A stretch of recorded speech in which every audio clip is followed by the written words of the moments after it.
안녕하세요. 저는 30대지만 산전수전을 다 겪은 사람입니다. 정말 고통스러운 시간이 많았어요. 왜 나한테만 이렇게 불행들이 닥쳐오는 것인지 알 길이 없으니 스스로를 탓하는 시간도 많았습니다. 늘 시련이 가득한 제 인생에 기적 같은 일이 생기면서 그간 힘들었던 마음을 정리할 수 있었어요. 그런 제 사연을 여러분과 함께 나누고 싶습니다. 어려서 아빠라는 사람에 대한 기억 자체가 없었어요. 아빠가 어떻게 생긴 사람인지도 몰랐고, 제게 아빠가 있는 건지도 몰랐습니다. 어렸을 때는 호기심에 엄마께 물어본 적이 있죠. 엄마, 나는 왜 아빠가 없어? 내 친구들은 다 아빠 있는데 왜 나만 없는 거야? 은정아, 아빠는 없어. 대신 우리 은정이는 엄마도 있고, 할머니랑 삼촌도 이모도 있잖아. 그건 내 친구들도 다 있대. 나만 왜 아빠가 없는 거야? 내가 잘못해서 없는 거야? 그렇지 않아. 아직은 은정이가 너무 어려서 엄마가 말해도 잘 모를 거야. 이건 어른들만 알 수 있는 얘기거든?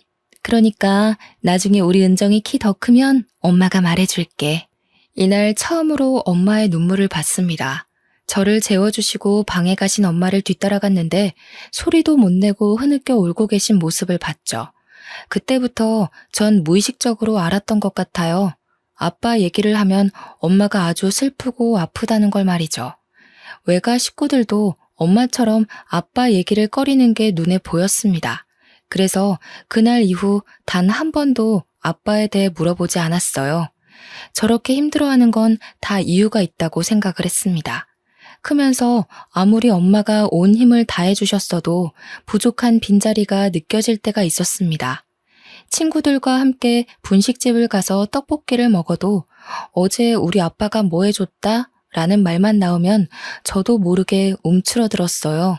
아빠가 없는 게 결코 제 잘못도 아닌데 영문을 모른 채 지내서 더욱 그랬던 것 같습니다. 차라리 이혼을 했다던가 아빠랑 사별을 했다던가 뭔가 뚜렷한 이유가 있었으면 그렇게 그립지도 않았을 것 같아요. 이런 아픔을 티내지 않고 혼자 가슴속에 간직하며 살던 저는 공부를 곧잘 하는 학생이었습니다. 엄마가 워낙 혼자서 저를 힘겹게 키우는 걸 알기에 좋은 성적으로나마 기쁘게 해주고 싶었어요. 학생 신분으로 제가 해드릴 수 있는 게 그것뿐이니 말이죠. 좋은 성적표를 보여드리면 엄마는 힘든 게 하나도 없다며 맑은 미소로 답을 해주셨고 그 미소를 보는 낙에 열심히 공부를 했습니다. 저에게 엄마가 전부인 듯 엄마에게 저도 전부였기에 서로 행복하게 해줄 수 있는 유일한 존재로 살았죠. 그렇게 좋은 성적을 쌓다 보니 대학교 진학을 앞두고 선생님들의 기대가 컸습니다. 진로 상담을 할 때도 손꼽히는 대학에 갈 수 있다며 어디를 희망하냐고 물으셨죠. 그렇지만 저는 대학 진학을 하고 싶지 않았어요. 집 형편을 뻔히 아는데 제가 대학에 가면 돈도 많이 써야 할 테고 그게 부담스러웠습니다. 여태 저 키우면서 고생하신 엄마가 이제 그만 힘드셨으면 했어요. 제가 대학을 가고 취업 준비를 하는 그 몇 년간 또 엄마는 몸을 혹사하며 일하실 게 뻔했으니 말이죠. 온몸 뼈 마디마디가 아프다며 파스를 덕지덕지 붙이고 살면서 딸 하나 잘 키우겠다고 고생하시는 모습 보는 게 더 힘들었거든요. 좋은 성적임에도 불구하고 대학 진학을 포기한다고 하자 선생님들뿐 아니라 엄마께서도 난리가 났습니다. 서로 큰 소리까지 내며 싸웠죠. 최은정, 담임 선생님이 전화까지 왔던데 너 대체 대학을 안 간다는 게 무슨 소리야? 그 성적에 대학을 왜 안 가? 나 취업해서 돈 벌 거야. 공부하고 싶어서 한 것도 아니고 학생 신분으로 엄마 기쁘게 해줄 수 있는 게 공부밖에 없어서 한 거였어. 난 공부를 더 하고 싶지 않아. 너 지금 그게 무슨 말이야? 대학도 나오지 않으면 사회에서 얼마나 따가운 시선을 받아야 하는데 엄마가 왜 식당 일이나 하면서 너 힘들게 키웠는데 배운 게 없어서야 배운 게. 그런 엄마를 보고도 대학을 안 가겠다는 소리가 나와? 대학을 나와도 취업 못하고 한량처럼 사는 사람도 많은데 꼭 가야 할 필요가 있어? 엄마도 모르잖아. 내가 대학 안 가고 성공할지 안 할지. 대학까지 가서 없는 돈 써가며 시간 낭비하고 싶지 않아. 내 뜻 존중해줘. 누가 너더러 돈 걱정하랬어? 그 좋은 성적에 왜 대학을 안 가냐고. 너 정말 엄마 속상해 죽는 걸 보고 싶어? 내가 여태 힘들어도 꾹 참고 살았던 이유가 뭔데? 너 하나 잘 키우려고 그런 건데 어떻게 네가 엄마한테 이럴 수가 있어? 대학은 절대 안 갈 거니까 이 얘기는 그만하자. 원서 접수도 안 할 거고 나 진짜 안 갈 거야. 엄마는 저를 볼 때마다 대학을 안 가서 꼴 보기 싫다며 일부러 저와의 대화를 피했습니다. 그렇지만 3천만 원 가까이 드는 돈을 내면서까지 엄마 등골을 휘게 만들고 싶지 않았어요. 저는 뜻을 굽히지 않았고 결국 대학에 진학하는 걸 포기했습니다. 솔직한 심정으로는 대학 가서 더 공부를 해보고 싶었어요. 더 넓은 미래를 보고 배우며 대학 생활이란 것도 해보고 싶었지만 생각할수록 미련만 남으니 애써 괜찮은 척을 했습니다. 그렇게 맞이한 20살은 정말 암담했습니다. 이제 갓 졸업한 제가 할 수 있는 것은 많지 않았어요. 고등학교 졸업이라는 신분으로는 마땅한 곳에 들어갈 수 없었고 저는 집 앞 마트에서 일했습니다. 마트에서 일하는 저를 보며 엄마는 한 소리 하셨죠. 그 좋은 머리로 겨우 마트에서 일하려고 대학을 안 간 거야? 요즘 널 보는 엄마 마음이 어떤 줄 아니? 이러지 말고 은정아, 내년에라도 대학 가자, 어? 너도 느껴봐서 알잖아. 대학 나오지 않으면 받아주는 곳도 없어. 엄마, 그래도 내 돈 내가 벌어서 쓰는 거에 의미를 두고 살 거야. 마트면 어때? 내 나이 또래 친구들은 다 용돈 받아 쓰는데 난 내가 벌어서 엄마한테 생활비도 줄 수 있잖아. 이게 내가 원하던 삶이야. 물론 엄마의 속상한 마음을 이해는 했지만 자꾸 저 말에 흔들릴까봐 더 냉정하게 벽을 쳐버렸죠. 마트에서 일하다가 편의점도 가보고 카페 일도 해보고 고깃집 아르바이트까지 가리지 않고 했습니다. 아르바이트만 전전하다가 보험회사에 취업해서 영업도 했었죠. 돈벌이는 충분히 되긴 했는데 아무래도 계약직이다 보니 오래 안정적으로 할 수 있는 일을 찾고 싶었어요. 많은 고민을 하던 끝에 저는 간호조무사 자격증을 따서 병원 일을 시작하게 되었습니다. 간호사 급여와 차이는 있지만 어쨌든 병원이란 곳이 망할 일도 없고 저만 괜찮다면 오래도록 할 수 있는 일이라 괜찮다고 생각했어요. 자격증을 따고 처음으로 취업하게 된 병원은 개인 병원이었지만 규모가 꽤 큰 곳이었어요. 그렇다 보니 직원들이 정말 많았는데 거기서 제가 가장 막내였어요. 처음이라 서툴렀고 욕먹으면서 일을 배워나갔지만 다른 직원들이 똘똘 뭉쳐서 일부러 저를 괴롭히더라고요. 뭐래도 똑바로 하라며 핀잔을 줬고 일을 못한다며 까내렸죠. 솔직히 아침에 눈 뜨면 출근하기 싫었던 날이 하루 이틀이 아니었습니다. 그러나 고작 저런 사람들 때문에 내 소중한 첫 직장을 잃고 싶지 않았어요.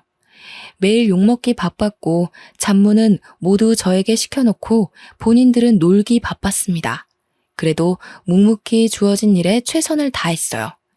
10명이 넘는 직원들이 본인들의 실수까지 저에게 덮어 씌웠고 저는 막내였음에도 상부에게 이름을 떨칠 정도로 욕을 많이 먹었어요. 말 그대로 왕따 생활을 지속해 나갔지만 문득 그런 생각이 들었죠. 저렇게 살면 좋을까? 내가 당하는 모습을 보면 희열이 느껴지나? 라고요. 너무 당하고만 있지는 말자는 생각이 점점 들었습니다. 그나마 조금 버틸 수 있던 이유가 그 병원에 계시던 이사님 덕분이었어요. 이사님은 꽤 젊은 남성분이었는데 옷도 깔끔하게 입으시고 직원들을 존중해주는 모습이 참 좋은 분 같아 보였거든요. 그런 이사님은 직원들에게 괴롭힘 당하는 저를 내내 지켜보셨다고 합니다. 그리고 참지 못해 화를 내시고 말았어요. 이사님이 폭발하신 날은 주말 근무를 짜는 날이었어요. 매번 주말 근무를 제게만 몰아주는 바람에 몇 달째 제대로 쉬지도 못하고 있었습니다. 설마 이번에도 그럴까 싶었는데 역시나였죠. 자, 이번 주말 근무는 누가 서기로 했어요? 아, 그거 은정쌤이 한다던데요? 돈 많이 벌고 싶나 봐요. 주말 근무를 아주 싹 쓸어 가네요. 은정쌤 주말 근무할 거예요? 본인 의지가 맞아요? 아, 죄송하지만 이사님, 몇 달 내내 주말 근무 세우시는 바람에 한 번도 제대로 쉰 적이 없어요. 너무 힘들어서 못하겠어요. 뭐야, 아까랑 말이 다르잖아. 왜 그래, 은정쌤? 저랑 무슨 대화를 하셨나요? 안 하셨잖아요. 매번 저랑 대화도 안 해놓고 마치 제가 그렇게 하겠다고 한 것처럼 말씀하지 마세요. 저도 더는 못 참겠네요. 이럴 줄 알았어. 다들 은정쌤 너무 괴롭히는 거 아니에요? 이거 해고 사유에 포함되는데 다들 계약서 제대로 안 읽어봤나 봐요? 가족보다 오랜 시간 함께 있어야 하는 우리 직원들 사이에서 이런 일이 생기는 게 믿기지 않네요. 제가 알게 된 이상 이 시간 이후로 같은 일이 반복되면 조치 취할 거니 그렇게 하세요. 이사님은 정말 단호하게 직원들에게 경고를 해주셨어요. 솔직히 너무 감사했습니다. 그렇다고 해서 저 직원들이 저를 괴롭히던 게 하루아침에 사라지진 않았지만 슬슬 눈치는 봤죠. 이사님 말씀도 있고 저 역시 발끈해서 성질을 부렸으니 눈치가 보이겠죠. 하나라도 더 챙겨주고 싶어 하시는 이사님과 있는 시간이 많아졌고 제게 직접 일을 시켜주셔서 직원들과 부딪히는 일이 줄었습니다. 그렇다 보니 병원에서 웃는 시간이 점점 많아졌고 이사님에게 저도 모르게 사심을 품었어요. 감히 신입 주제에 이사님을 좋아한다는 게 저 자신도 웃겨서 마음을 감췄습니다. 그러나 사랑하는 마음이란 게 어디 숨겨지나요? 표정에서부터 벌써 티가 나는걸요. 결국 이사님은 저에게 저녁에 끝나고 술 한잔을 하자고 하셨죠. 너무 설레는 마음에 그날 일이 손에 잡히지 않을 정도로 두근거렸습니다. 이사님과는 이날 이후로도 같이 저녁을 먹거나 휴무를 맞춰서 데이트를 즐겼습니다. 그리고 고백을 받았고 진지하게 만나게 되었죠. 제 인생의 첫 남자인 그 사람은 병원에 있는 악의 무리로부터 저를 지키고자 더 노력을 해줬어요. 그러다 결국 저희 두 사람이 연애 중이란 사실을 하필 입이 제일 가벼운 직원에게 들켰죠. 병원 전체에 소문이 퍼지는데 30분도 안 걸린 것 같습니다. 순식간에 퍼진 소문에 안 그래도 절 미워하고 괴롭히던 직원들은 입에 걸레를 물었는지 앞에서 대놓고 저를 따돌렸습니다. 이사님이 저희 병원에서는 올려다볼 수 없는 나무 같은 존재였거든요. 그런 이사님을 그토록 미워하는 제가 가져버렸으니 배가 아플 만도 하죠. 연애 중인 걸 안 이후부터는 말로 표현할 수 없을 정도의 괴롭힘을 당했습니다. 그 전까지는 업무로 괴롭혔다면 이제는 인격 모독을 하며 저라는 사람 자체를 괴롭히기 시작했죠. 아무리 독한 저라도 도저히 견딜 수가 없었습니다. 결국 퇴근길에 주저앉아 울어버렸죠. 나 정말 여기 못 다니겠어. 하다 이제는 날 화장실에 가둬버리잖아. 내가 무슨 죄를 지었다고 이렇게 날 못 살게 구는 건지. 버티려고 했는데 더 이상은 못 버티겠어. 이 사람들이 대체 왜 그러는 거야? 당신이 너무 잘나서 질투나서 그런 것 같아. 일도 잘하고 예쁘고 야무지고 뭐 하나 흠잡을 게 없으니까 배 아프겠지. 아니, 그런 이유는 궁금하지도 않고 나 그냥 그만둘래. 다른 병원으로 이직할래. 당신 앞에서 매번 당하는 꼴 보이는 것도 자존심 상하고 내 자신이 자꾸 작아지는 기분이라 싫어. 결국 저는 버티다 못해 퇴사를 결정했습니다. 그리고 저를 괴롭히던 주요 인물들을 퇴사 사유로 말했고 사직서에도 적었어요. 덕분에 전 자발적 퇴사를 했고 그들은 해고를 당했습니다. 그 후로 속 편히 다른 병원을 알아보며 간만에 휴식을 즐기고 있었어요. 그런데 생각지도 못한 전개로 인생이 흘러가게 되었습니다. 데이트를 하자며 오늘 예쁘게 입고 나오라는 이사님의 말에 예쁘게 입고 나갔더니 어디론가 데려가 저에게 깜짝 프로포즈를 했습니다. 은정아, 나랑 결혼하자. 난 너 놓치면 평생 후회할 것 같아. 아직 당신에게 결혼이 너무 부담스러울 수 있지만 내가 노력할게. 당신 스트레스 받으면서 병원 일 그런 거 안 해도 괜찮고 편하게 집에서 놀아. 나만 믿고. 갑자기 이게 뭐야. 솔직히 고맙기는 한데 나 아직 모아둔 돈도 별로 없고 너무 어린 거 알잖아. 이런 내가 결혼 생활을 잘할 수 있을까? 그냥 마음만 받을게. 내가 있잖아. 당신은 나만 믿고 와. 갑작스러운 이사님이자 남자친구인 그의 프로포즈가 당황스럽긴 했으나 내심 좋았습니다. 결혼해서 안정적으로 살고 싶었고 예비 남편과 함께라면 두려운 게 없었죠. 제가 모아둔 돈이 넉넉한 것도 아니었고 엄마한테 손 벌리고 싶지도 않아서 대부분 남편이 비용을 대줬어요. 형편껏 살면서 더 늘려가자고 서로 다짐을 했고 저희 두 사람은 24평형 아파트 전세에서 시작했습니다. 둘이 살기에도 넉넉했고 아이가 태어난다고 해도 문제없는 집이었어요. 새 출발을 한 후 저는 남편이 말한 것처럼 백수가 되어 살림을 했습니다. 그러나 몸도 건강했고 젊은 제가 아이도 없는데 살림만 하는 건 너무 무책임하다고 생각했어요. 나중에 아이가 태어났을 때를 대비해서 뭔가 할 수 있는 일을 찾았습니다. 그러다 집에서도 쉽게 할 수 있는 편집을 배우게 되었어요. 나라에서 도움받으면 무료로 배울 수 있는 것이 있어서 국비 지원받아서 영상 편집 공부를 했습니다. 처음 해보는 건데 꽤 흥미를 느껴 프리랜서로 새로운 시작을 하게 되었어요. 이런 저를 보며 남편은 늘 칭찬을 아낌없이 해줬습니다. 우리 와이프가 최고야. 그냥 집에서 쉬라니까. 이런 걸 공부해서 돈벌이까지 하고. 진짜 내가 여자 하나는 제대로 만났어. 아직 애도 없는데 그냥 놀기에는 조금 그렇잖아. 몇 푼이라도 벌어야지. 늘 고맙고 대단해. 당신은 정말 최고의 여자야. 남편은 제게 늘 대단하고 최고의 여자라는 말을 많이 해줬어요. 한때는 자존감도 떨어지고 자신감도 부족했던 제가 남편에게 늘 이런 말을 듣다 보니 어느새 어깨가 으쓱해졌습니다. 편집 일을 시작하면서 제 하루는 달라졌어요. 기존에는 살림하고 청소하고 남편이 퇴근하길 하염없이 기다렸다면 이제는 오전에 집안일을 모두 끝내두고 일을 했습니다. 제가 일을 많이 할수록 돈은 더 벌리는 구조라서 새벽에도 안 자고 일을 할 때가 많았어요. 물론 피곤하긴 했으나 노는 것보다 돈 버는 게 더 좋았습니다. 남편과의 결혼 생활은 안정적이고 순탄하게 흘러갔고 그런 저희 부부를 보며 친정엄마는 기뻐하셨어요. 너무 일찍 시집가는 딸이 걱정되셨을 법한데 잘 사는 모습을 보여드릴 수 있어서 저도 좋았습니다. 그러던 중 시댁에 문제가 생겼습니다. 시모가 동네 친구가 추천하는 종목에 잘못 투자를 했다가 사기를 당하고 말았습니다. 말 그대로 하루아침에 몽땅 재산을 잃게 되었죠. 재산이라고 할 정도로 여유로운 건 아니었으나 자가집이 경매로 넘어가는 상황에 이르렀어요. 이어 개인 회생까지 해야 했습니다. 그제서야 시모는 저희 부부를 찾아와서 말했어요.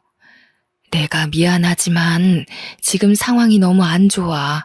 동훈이 너희 아빠는 엄마가 사고 한 번 쳤다고 바로 이혼하자고 하고 연락도 안 받고 엄마가 지금 갈 곳이 없어. 그 집도 이제 곧 경매로 넘어가서 빼줘야 하는데 어쩌면 좋니? 그러게 왜 무작정 투자 같은 걸 하셨어요. 세상에 믿을 사람이 어딨다고. 제가 늘 말씀드렸죠. 사람 믿지 말라고. 막말로 그렇게 투자해서 일확천금을 얻을 기회가 있으면 생판 남인 엄마한테 하라고 하겠어요? 본인 가족들이랑 하겠지. 이미 지난 일인데 이제 와서 그렇게 말한다고 뭐가 달라지겠어. 난 어쩌면 좋지?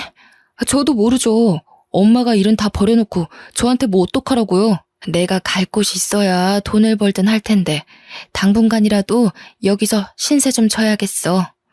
오갈 곳이 없어지자 저희 집에서 함께 살자고 제안을 하는데 솔직히 불편할 것 같아서 싫었습니다. 제가 집에서 내내 일하기도 했고 시모랑 합가하는 건 원치 않았어요. 그러나 상황이 저러니 어쩔 수 없이 합가를 하게 되었습니다. 시모는 분명 저희 집에서 살며 일을 하겠다고 말씀을 하셨지만 여전히 백수 생활을 하며 팔자 편하게 지내셨어요.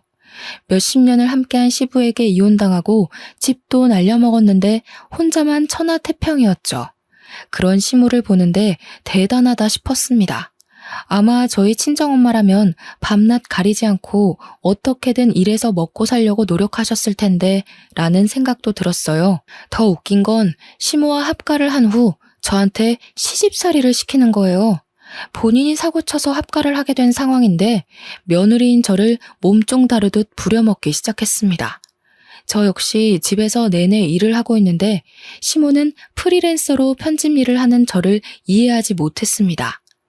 얘, 또 방구석에 처박혀서 컴퓨터나 하고 있는 거야? 대체 온종일 그 앞에서 뭐하니? 그러고 있으면 뭐 돈이 나와? 어머님, 말씀드렸잖아요. 저도 일하는 거라고요. 여기 앉아서 노는 게 아니에요. 시끄럽고 뭔가 출출한데 잔치국수 좀 말아서 줘봐. 딱 오늘 날씨도 흐린 게 잔치국수가 당기네. 어머님, 저 이거 빨리 해서 넘겨줘야 해요. 그럴 시간이 없어요. 국수 만드는데 얼마나 걸린다고 유난이야. 세상에 너만 일하니? 그럼 시애미인 내가 직접 국수를 말아먹어? 어머님, 제가 이 방에서 일할 때는 그냥 회사에 있다고 생각해 주세요. 회사에 있는 며느리 불러다가 국수 말아달라고 하실 거 아니잖아요. 이게 가만 보니까 너 나 무시하니? 집 좀 날렸다고 지금 무시하는 거야? 네가 뭔데 시애미 말에 토를 달아. 시끄럽고 당장 국수 말아와. 시모는 아무리 설명을 해줘도 이해하려 하지 않았습니다. 다 떠나서 눈치라도 볼 법한 상황인데 전혀 그렇지 않았어요. 또 먹는 건 얼마나 잘 먹는지 삼시세끼를 푸짐하게 차려서 대접해야 했고 중간중간 간식까지 달라고 명령했어요. 라면 하나를 먹더라도 부재료를 푸짐하게 넣어서 보기 좋게 대접해야 만족을 하는 사람이었죠. 저 같으면 아들 며느리 볼 면목이 없어서 시집살이는커녕 뭔가를 시키지도 못할 것 같은데 시모는 달랐어요. 근데 웃긴 건 저랑 둘이 있을 때만 저런 행동을 했고 남편이 함께 있으면 괜히 저를 챙겨줬죠. 어머님, 내일 간식으로는 뭐 해드릴까요? 오늘 장 좀 미리 보려고요. 예, 바쁜데 무슨 내 간식까지 챙기려고 그래. 누가 보면 내가 간식 매일 해달라고 한 줄 알겠다. 어머님, 제가 만드는 간식 아니면 안 드시잖아요. 간식? 엄마, 간식을 이 사람이 직접 만드는 거야? 당신도 일하느라 바쁜데 간식 만들 시간이 어딨어. 지금 밥도 삼시세끼 다 차려주고 있잖아. 엄마, 이러려고 집에 들어온 거야? 이 사람 시집살이 시키지 마, 왜 그래? 어머, 내가 시집살이를 언제 시켰다고 그러냐? 너희 참 웃긴다.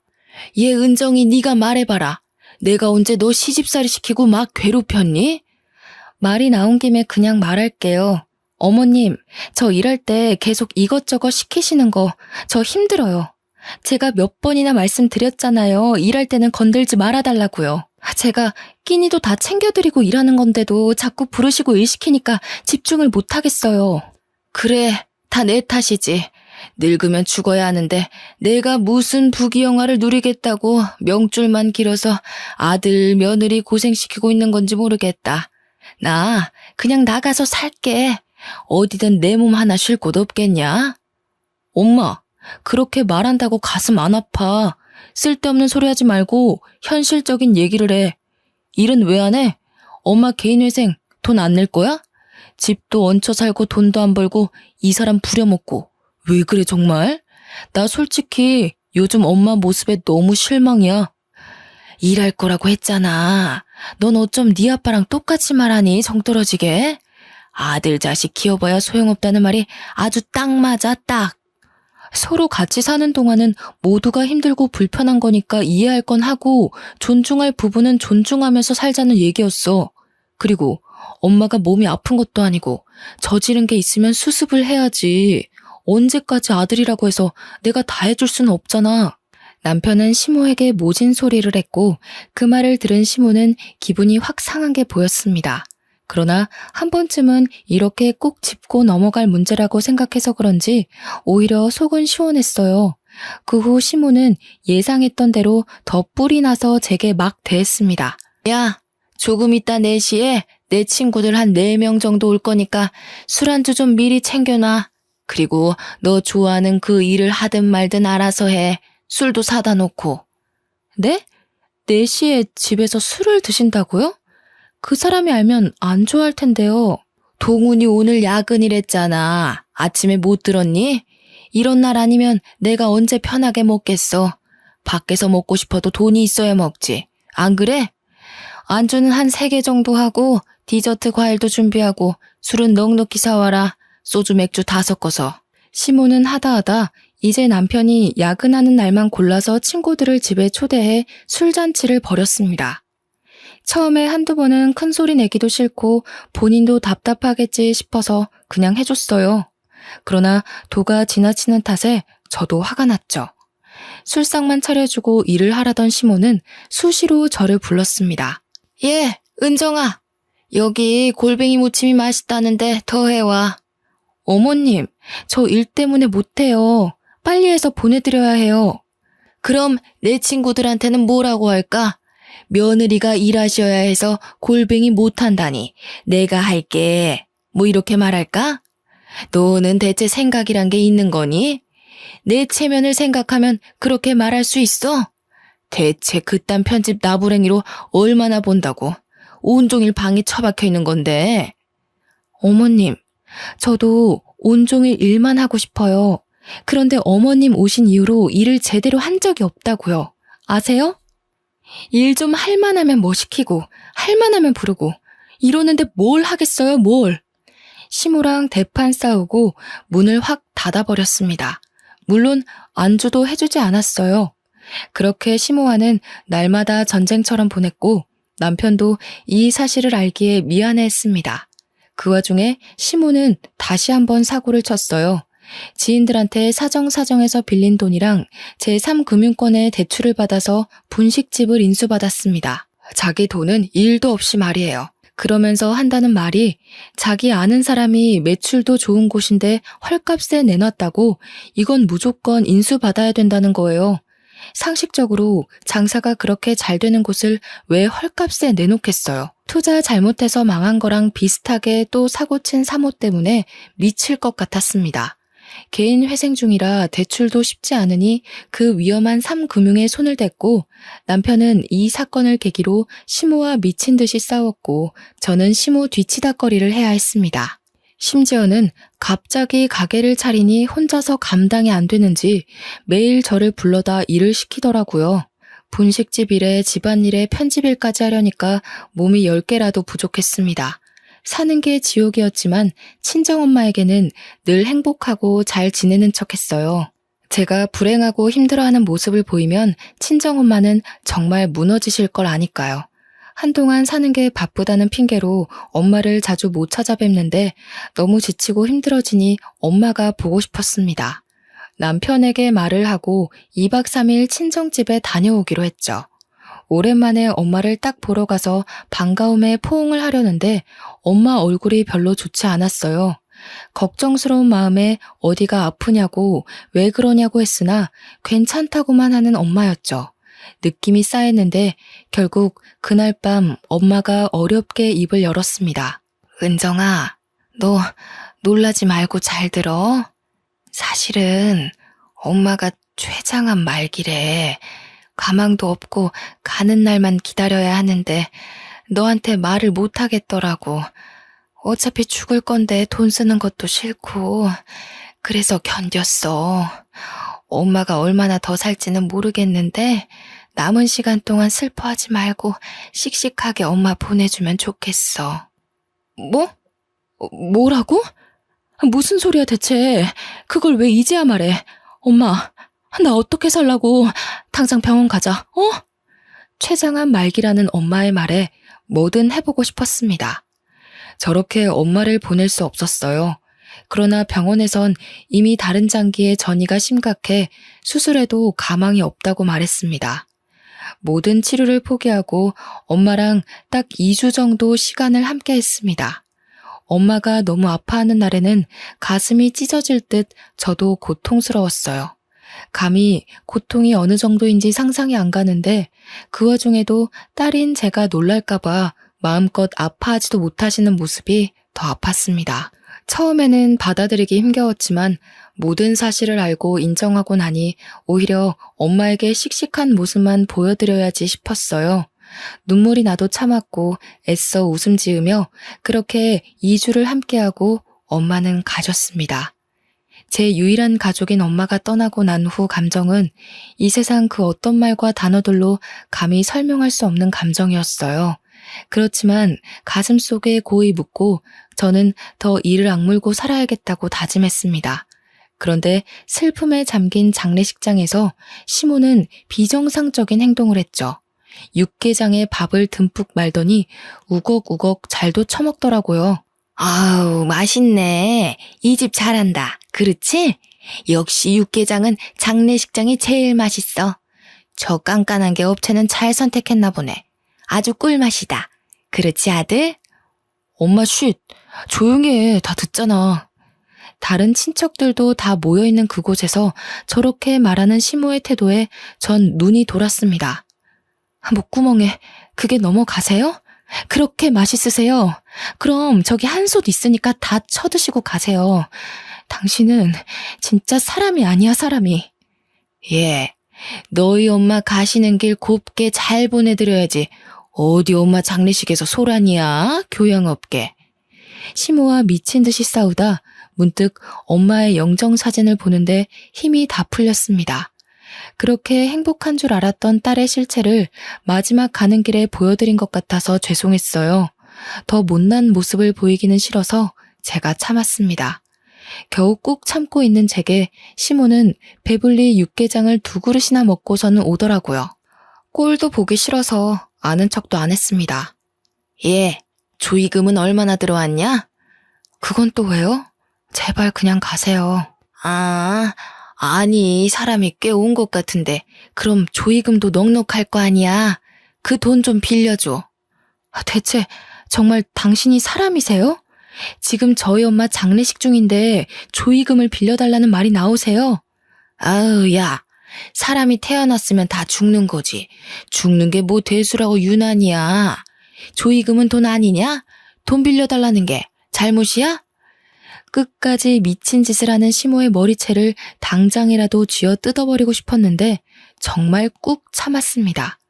아마 엄마 장례식이 아니었다면 난리가 났을 거예요. 그렇게 겨우 엄마를 보내드렸고 이후 전 시모에게 정이 완전히 떨어진 상황이었습니다. 쳐다도 보기 싫었고 방에 딱 문 잠그고 들어가서 나가지 않은 채 엄마를 회상했어요. 그러다 문득 뭔가가 떠올랐죠. 엄마가 떠나기 전에 제게 남겨주신 게 하나 있었습니다. 그건 사진 한 장과 목걸이 반지 세트가 담긴 상자였어요. 엄마는 제게 그것들을 꼭 쥐어주며 마지막 유언을 남기셨습니다. 은정아, 우리 딸 엄마 간다고 너무 슬퍼 말고 씩씩하게 알지? 그리고 이거 들고 최길수란 남자를 찾아. 꼭 찾아. 엄마, 가긴 또 어딜 가려고 그래. 어제도 간다 하고 엊그제도 간다더니 안 갔잖아. 그렇게 빨리 가고 싶어? 딸은 가슴 아파 죽겠으니 그런 말 좀 하지 마. 그리고 최길수는 누구야?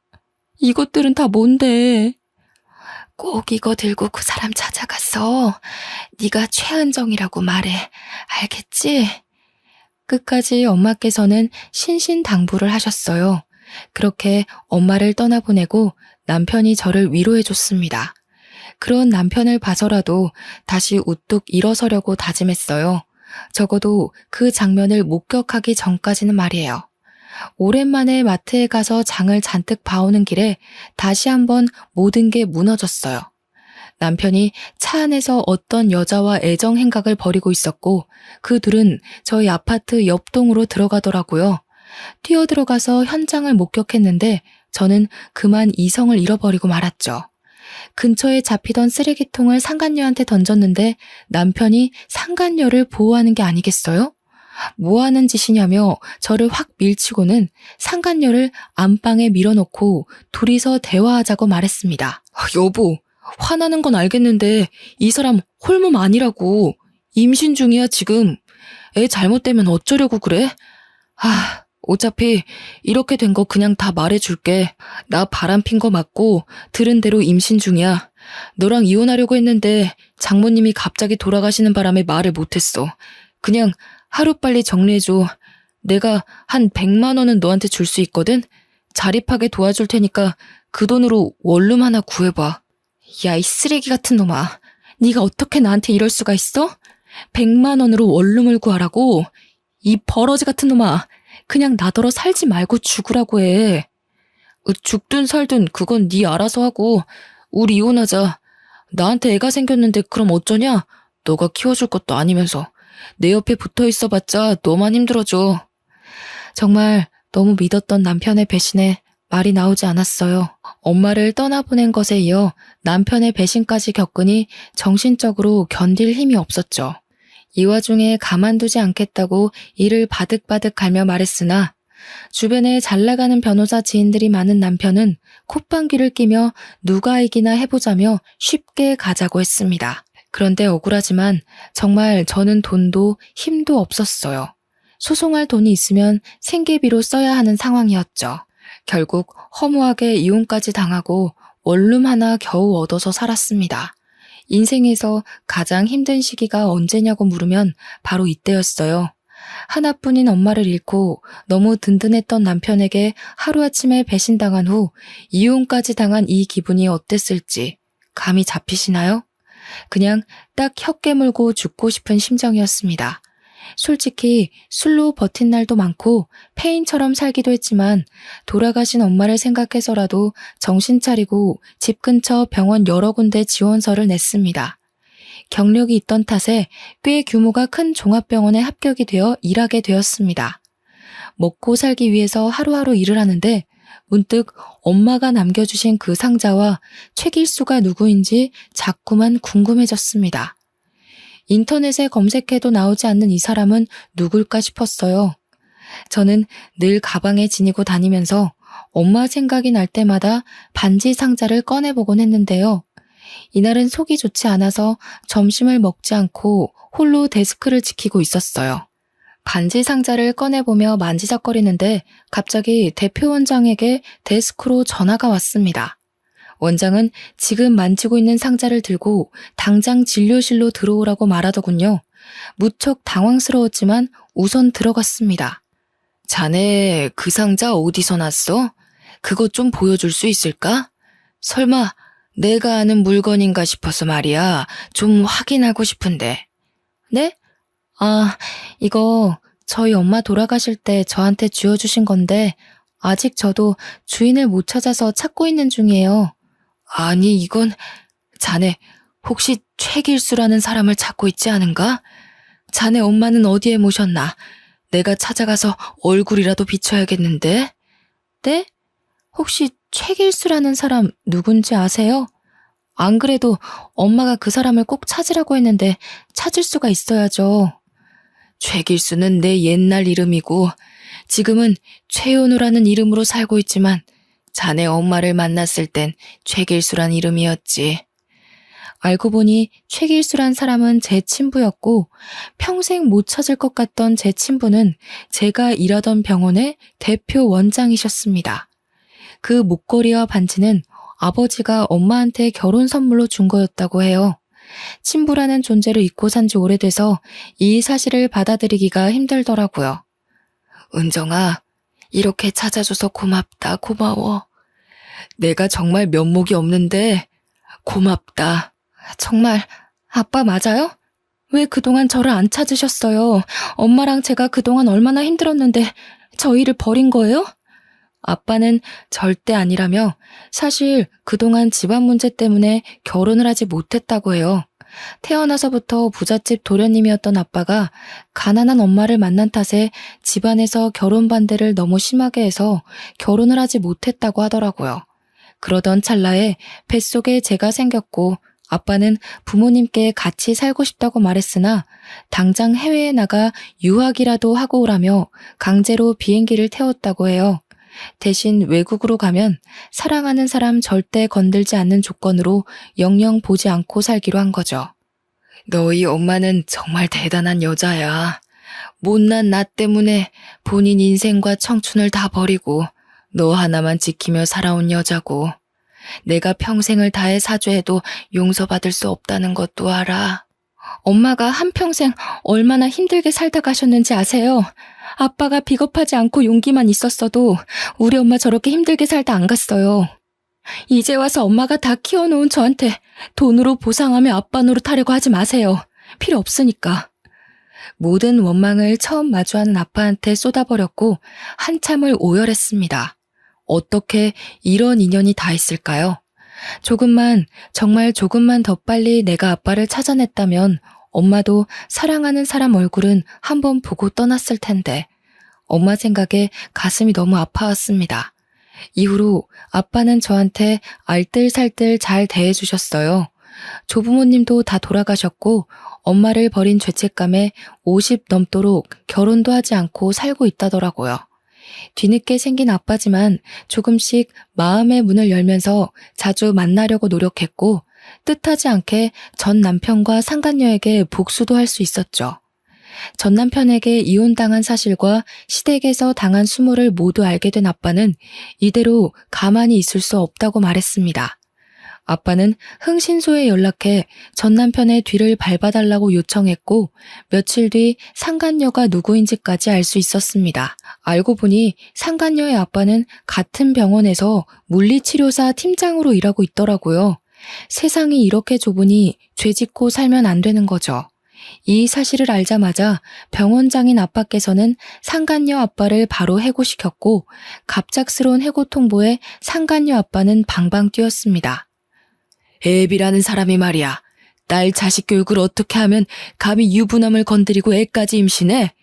네 딸이 감히 내 딸 가정을 파탄내버렸어. 그에 비해 그 딸 아니겠나?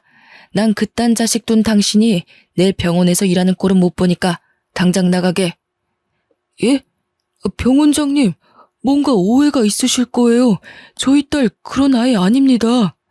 지 자식을 저렇게 몰라서는 원. 가서 물어보게. 그 뱃속의 아이가 이동훈이 새끼 자식인지 아닌지. 내가 그 정도도 확인 안 하고 왔겠나? 내 딸 눈에 피눈물 쏟게 한 더러운 불륜녀 애비한테 따박따박 월급 줄 만큼 너그럽지 못해. 당장 나가래도? 상간녀 아빠는 이 나이에 해고당하면 갈 곳이 없다면서 무릎을 꿇고 빌며 애원을 했지만 달라지는 건 없었습니다. 상간녀 집안은 한순간에 박살내줬고 상간녀 역시 집에서 인간 취급을 받지 못하게 되었어요. 이어 전 남편과 전 시모에게도 복수를 해줬습니다. 내가 병원장 딸이라는 소문이 돌자 전 시모와 전 남편은 잠시 미쳤었다며 변명을 하더니 결국 재혼하자고 말하더군요. 어이가 없었죠. 병원장 딸내미 소문이 이렇게 영향력이 큰 줄 몰랐습니다. 그러다 전 남편의 아빠가 심근경색으로 한순간에 돌아가셨어요. 병원 근처 장례식장에서 한다길래 몇 달 전 엄마 장례식장에서 육개장 처먹던 시모가 생각나 그대로 복수해줬습니다. 병원 직원들 100명을 모두 데리고 출동했습니다. 저희는 순식간에 식당에 자리를 잡고 마셔라 부어라 술을 마셨어요. 그러자 시모는 제 어깨를 밀치며 말했죠. 예, 너 미쳤니? 장례식에서 지금 뭐 하는 거야, 교양 없이? 미쳤냐고? 안 미쳤는데? 육개장은 장례식이 최고라면서요, 그쪽이. 그래서 우리 오늘 그 꿀맛인 육개장에 소주 한잔 하러 온 건데? 맛있긴 정말 맛있네요. 시모는 뒷목을 잡았고 저희는 육개장에 소주와 맥주 그리고 음료수까지 미친 듯이 마셨어요. 그러니 장례식 비용이 만만치 않게 나왔겠죠. 거의 병원 회식하는 수준 정도로 술을 많이 마셨고 참다 못한 시모는 큰 소리로 말했습니다. 야 이것들아! 당장 못 나가? 여기가 무슨 너희 회식 장소인 줄 알아? 진짜 술맛 떨어지게 더럽게 짹짹거리네. 저기요, 여기 장례식장이에요. 조용히 좀 하세요. 예의가 없는 거야? 생각이 없는 거야? 그렇게 뒤집어준 후 저는 병원장의 딸로 새 인생을 살고 있습니다.